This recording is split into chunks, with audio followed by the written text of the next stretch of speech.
Well, I really didn't expect to be doing this twice in a row, but the occasion calls for it.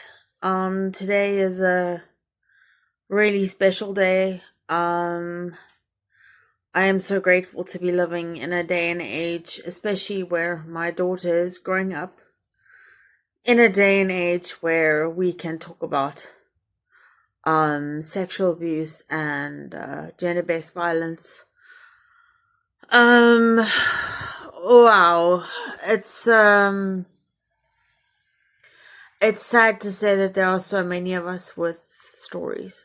In fact, I don't think I know a single woman who doesn't have a story. Not one. Not one. It's not 1 in 3 or 1 in 5. Every single woman I know.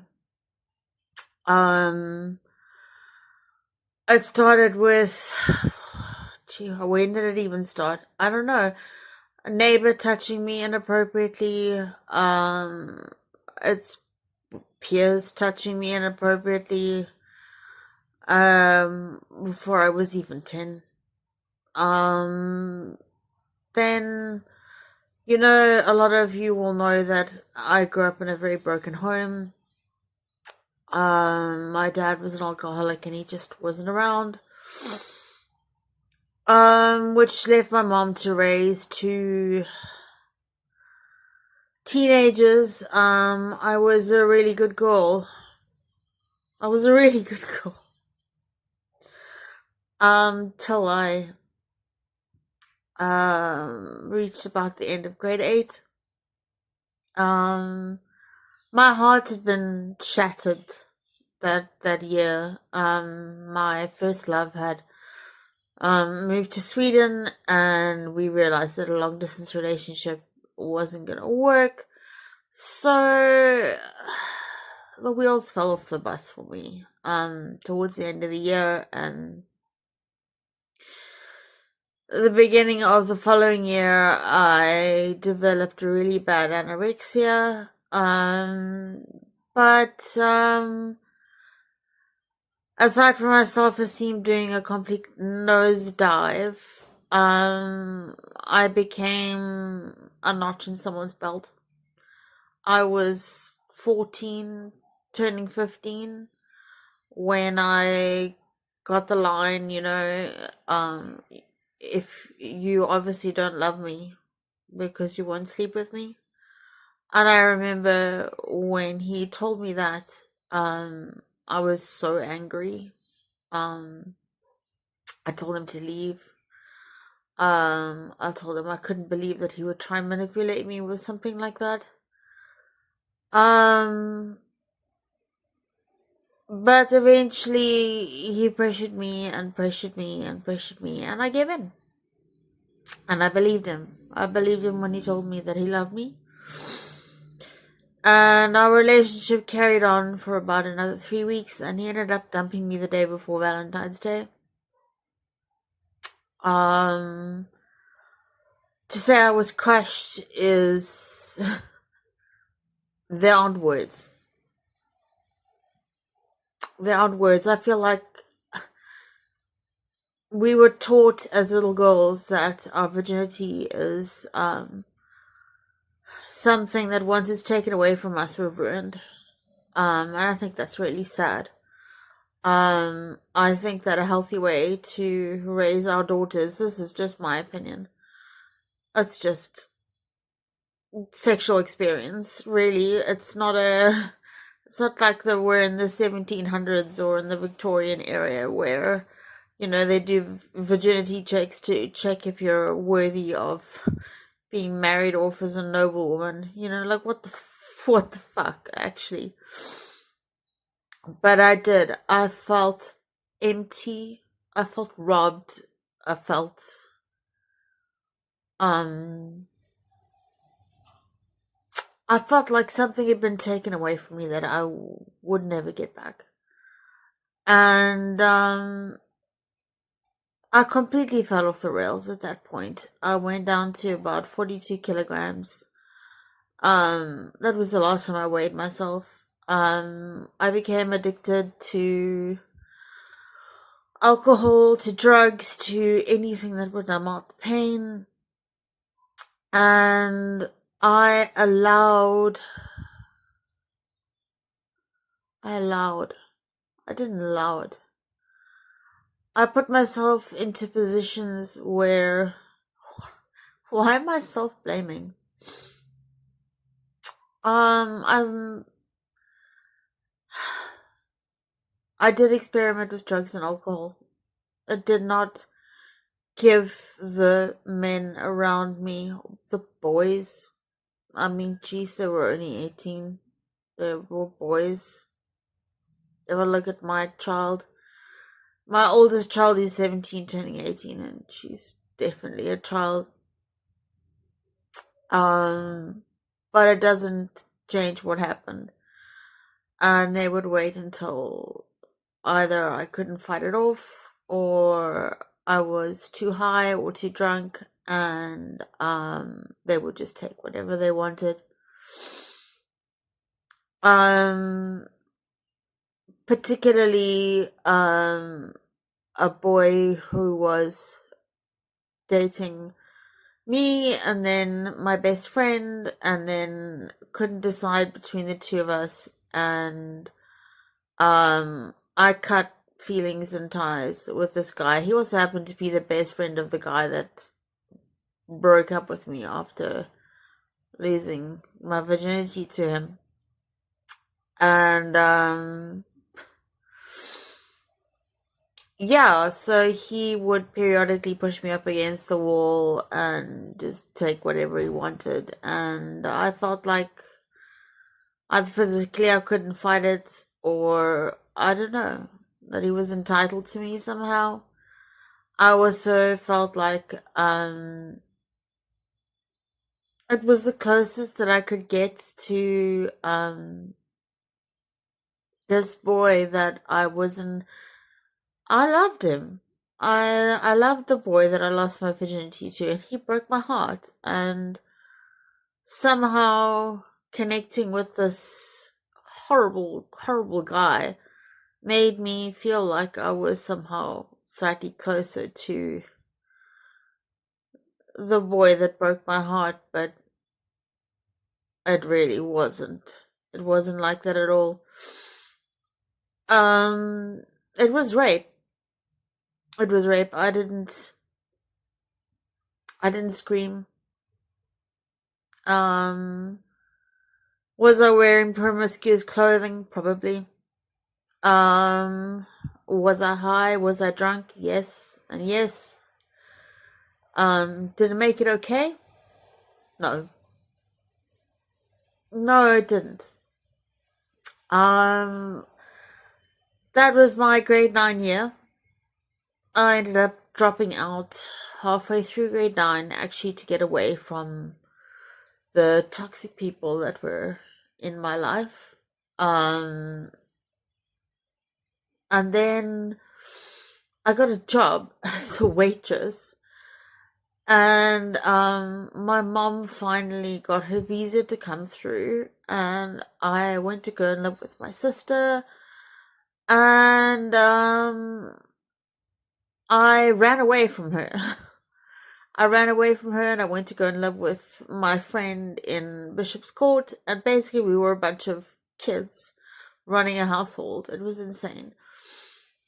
And all my mother could do was send my uncle to come and check on me and to be my caregiver, to be my parent. Um and I remember he picked me up one day and he took me to Hans Bay. He promised me some safety, some boat riding, some shark, maybe even some shark cage diving. You know, it was amazing to feel loved and cared for, especially by a somebody who I trusted as a male um role model. I also always was incredibly fond of him and felt that I could always be open and honest. Um And I didn't realize it at the time until many years later. But I realized he'd been grooming me the whole way up. Um, in the car, he asked me how I saw him. Did I see him as my uncle or did I see him as a friend? And I said I saw him as a friend. So he took me out shopping. He took me out to buy clothes. Everything from underwear to jeans to whatever I needed. And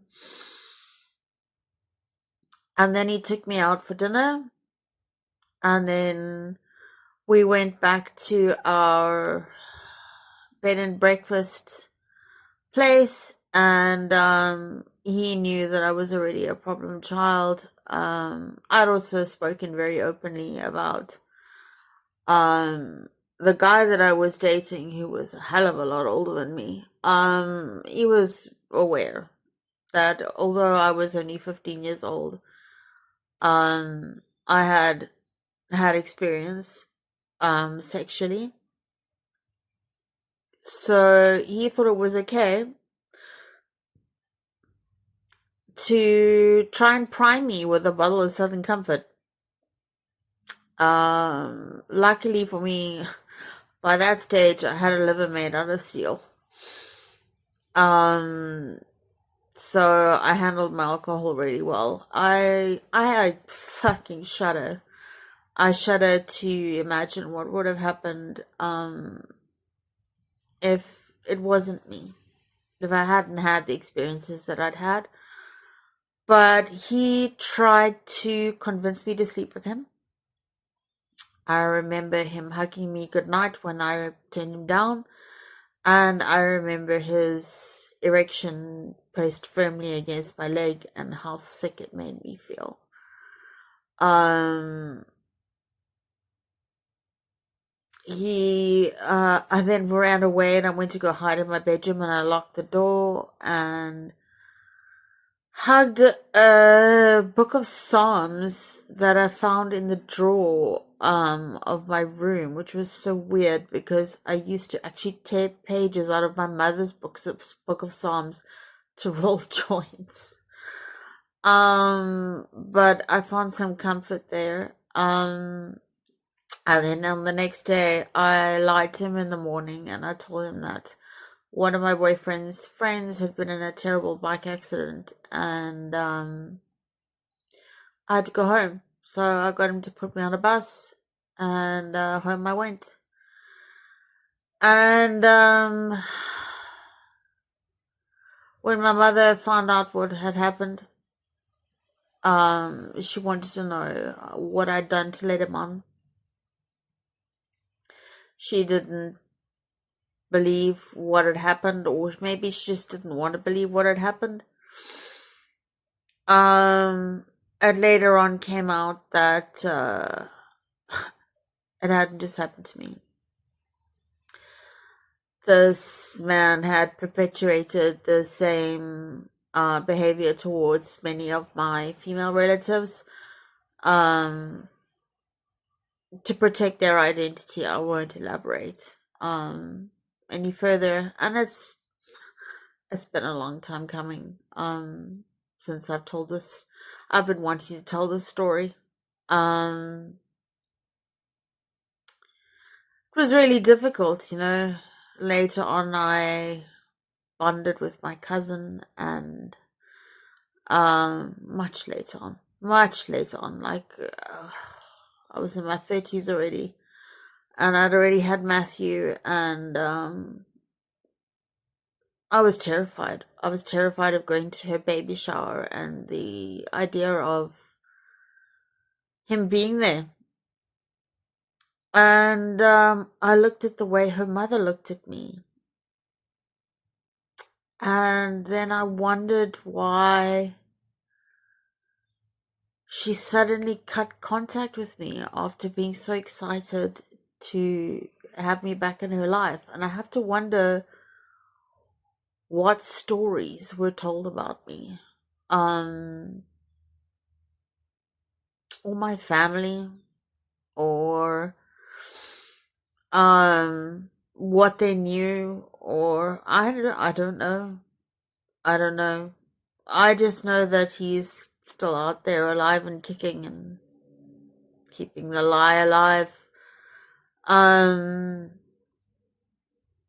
but yeah, as I said, out of respect for the woman in my family, I will not name and shame, but if you are my family, you know exactly who I'm talking about.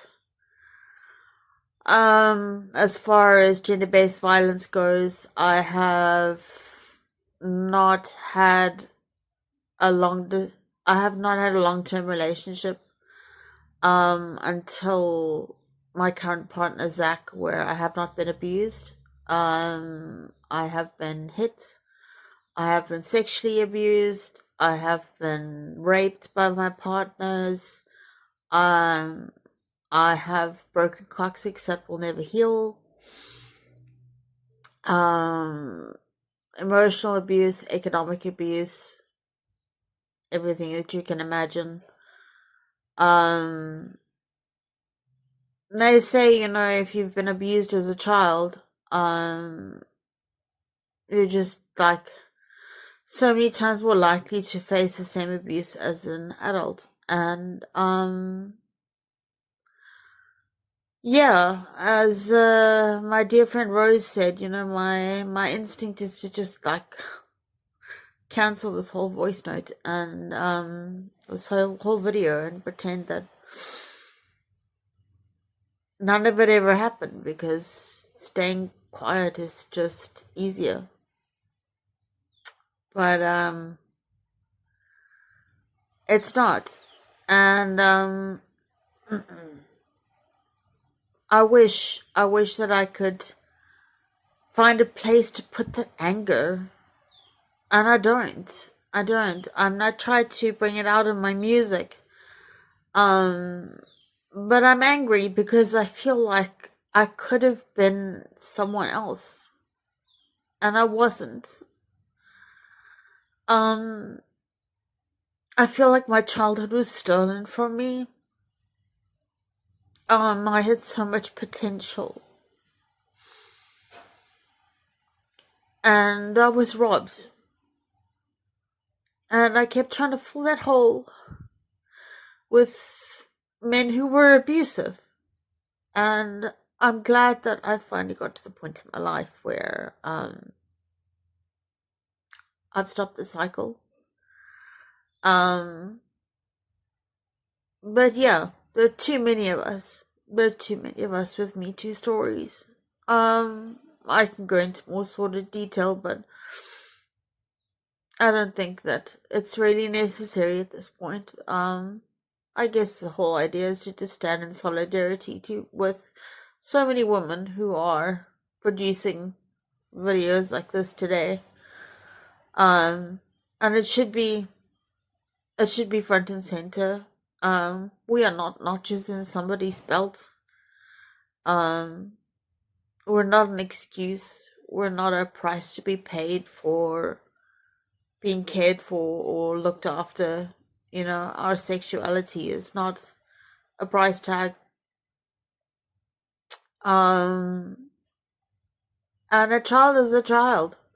I don't care what kind of life experience they've had or what they're wearing or whether they consumed substances legally or illegally or willingly or unwillingly. Unwanted sex is rape. That's what it is. And unfortunately, it happened to me more times than I can count. Um, I've been recently watching the Gilmore Girls, and it just really struck me as horrific. This girl looks so young. And then I look at pictures of myself, and I was like, I was so young. And I'm looking at my children, and they're so young. How did I fall? How did I fall so far? And why do I keep saying I? I'm blaming myself as the victim, and the blame doesn't lie with me. It doesn't. I see you. I see you, and I grieve with you.